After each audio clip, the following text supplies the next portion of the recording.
Bonjour et bienvenue dans cette suite de formation Power BI. Aujourd'hui, on va conclure sur Power BI, mais avant, on va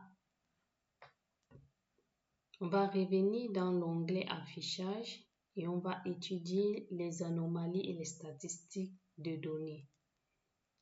On ouvre notre projet, c'est bien notre projet Power Query, transformer les données.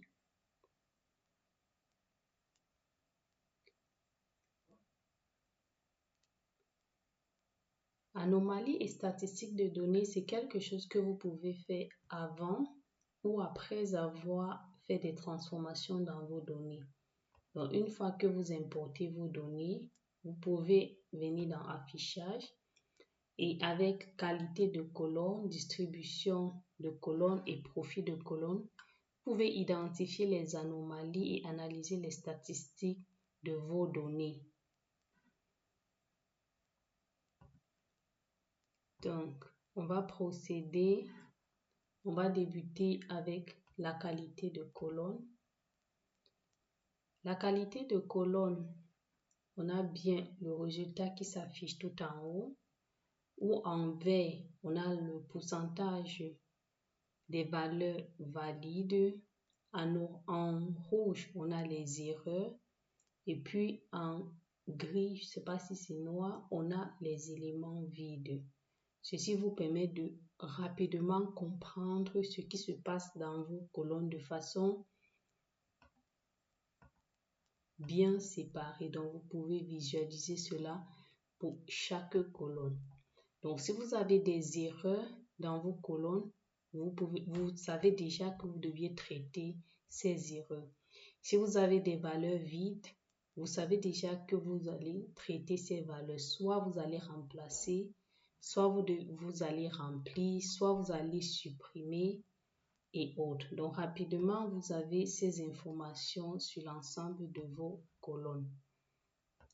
En deux, on a la distribution des colonnes. Donc, on peut décocher ceci. La distribution de colonnes vous montre un graphique en bas avec des valeurs distinctes et les valeurs uniques.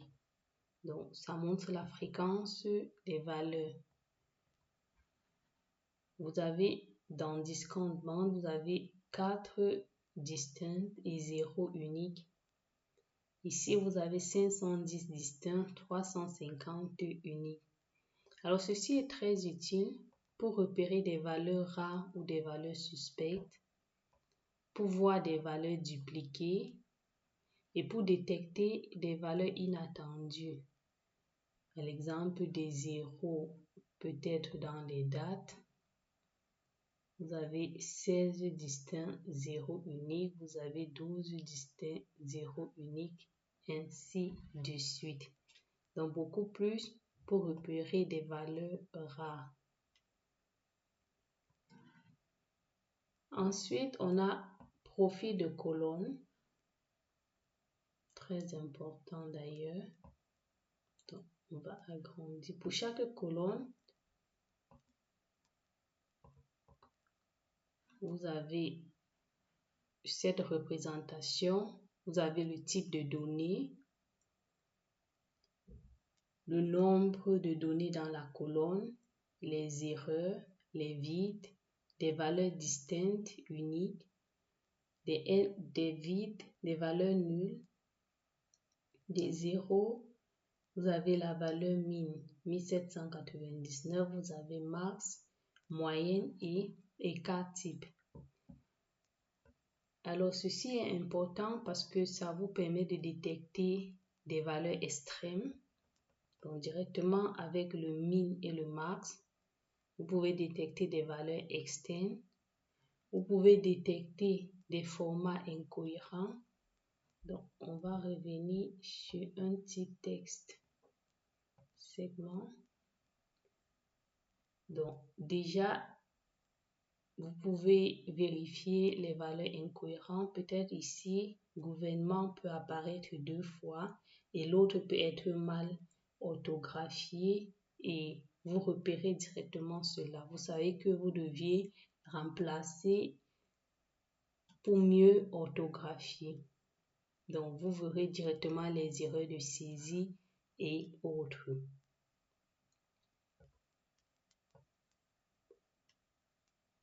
En résumé, donc, la qualité de colonne, vous détectez rapidement les valeurs nulles ou encore les erreurs, ce que vous deviez traiter. Dans la distribution des colonnes, vous identifiez les valeurs fréquentes et les valeurs rares, donc très facilement. Et puis, dans profil de colonne, vous visualisez directement les stats et vous détectez les incohérences. Ceci étant dit, ça clôture la partie sur Power Query. Ce n'est que le début. On va continuer avec la modélisation dans Power BI. Si on revient ici, on va passer en revue ce qu'on a fait. Donc, on a vu dans Power Query, on pouvait réaliser des jointures, on pouvait fusionner les tables. On a parlé des jointures internes qui permet de garder seulement les correspondances exactes entre les deux tables. Les jointures externes gauche, garder toutes les tables principales. Donc, toutes les données de la table principale gauche et chercher les correspondances dans l'autre table. Et à l'inverse, on garde les éléments dans la deuxième table et on cherche la correspondance dans la première. Vous avez la jointure complète qui garde tout, même sans correspondance.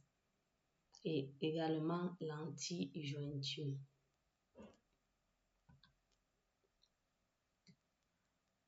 Dans Power Query, on a visualisé les interfaces. On peut donc charger les données une fois qu'on a appliqué les modifications pour revenir dans Power BI. On peut actualiser l'aperçu. On peut gérer les colonnes. On a vu supprimer, conserver. On peut réduire les lignes. On peut supprimer des lignes. On peut trier. On peut filtrer les données. Donc ça, il faut qu'on revienne. On va revenir ici. Sur trier et filtrer les données. Je pense que c'est quelque chose. Donc là, vous pouvez trier les données, tri croissant. Vous pouvez utiliser des tri décroissants. Vous pouvez supprimer les éléments vides et vous pouvez appliquer des filtres textuels. Pareil, à ce niveau, vous pouvez appliquer des filtres numériques. En dehors des tri, vous pouvez également... Qu'est-ce qu'on a vu d'autre? Filtrer les données. Donc, pour filtrer les données, très facilement ici, vous pouvez également appliquer des filtres. Donc, vous pouvez décocher et sélectionner juste entreprise et les autres. Vous cliquez et vous avez les informations juste pour ces segments-là.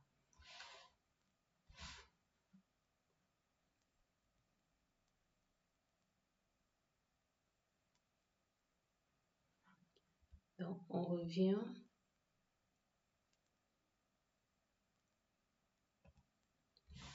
Vous pouvez grouper par, on a vu, utiliser la première ligne comme en tête, remplir, remplacer des valeurs. On a vu qu'on pouvait détecter les types de données automatiquement, mais qu'il était nécessaire de passer en revue les colonnes pour vérifier exactement le type de données.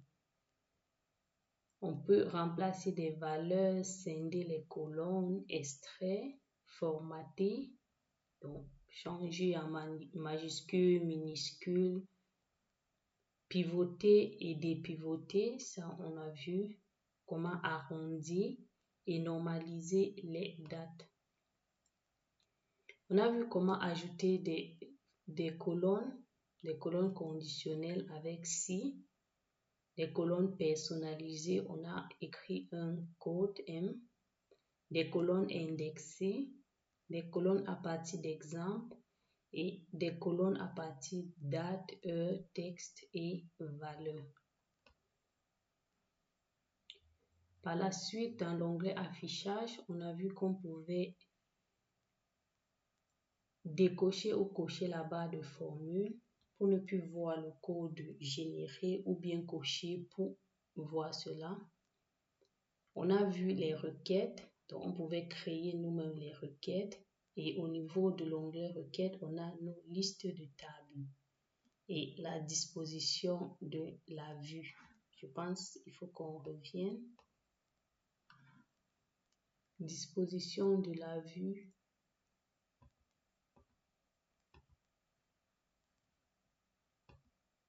Donc, je sais que vous pouvez modifier cette interface, mais ça ne m'a vraiment jamais intéressé. Je pense que je l'ai fait une fois, mais je m'en souviens plus. De toutes les façons, ce n'est pas le plus important.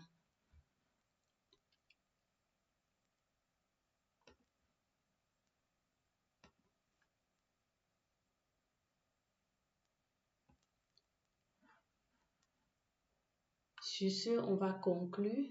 Power Query est un outil puissant pour nettoyer, transformer vos données avant l'analyse dans Power BI.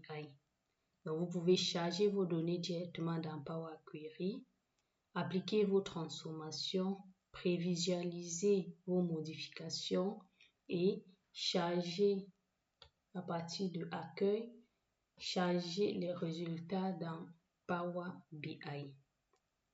Le nettoyage et la transformation des données avec Power Query permettent de gagner du temps et d'assurer de la qualité des données avant de commencer l'analyse. Alors, en maîtrisant des techniques telles que la suppression des doublons, la gestion des valeurs nulles, la transformation et le fractionnement des colonnes, également le pivotage ou le dépivotage des données, vous serez en mesure de préparer vos données propres et bien structurées, prêtes pour l'analyse approfondie. Alors, cela va vous éviter à faire des allers-retours entre l'interface Power BI et Power Query. C'est pour ça qu'il est nécessaire pour un début de prendre du temps pour analyser, pour comprendre vos données et surtout pour réaliser les modifications nécessaires avant d'entamer les modélisations dans Power BI. Dans la prochaine vidéo, on va refaire un exemple pratique avant de débuter la modélisation. Je vous remercie de m'avoir suivi et à très bientôt.